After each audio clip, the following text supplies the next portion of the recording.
If you want to make money online, it is okay to screw up. It's okay to post a terrible video. It's okay to get the description wrong. It's all right to screw up on your hashtags. It's fine if you don't know SEO. It's not fine to sit there and want to make money and hope to make money and not know where to start and follow bad advice.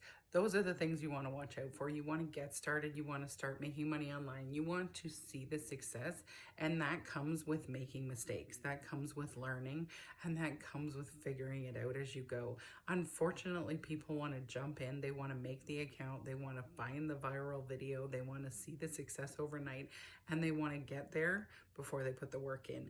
And unfortunately, that's not usually how it works. If you want to make money online, don't be afraid to make the mistakes. Don't be afraid to post the bad video. Don't be afraid to make the wrong mistakes when you go to hashtags and SEO and writing descriptions.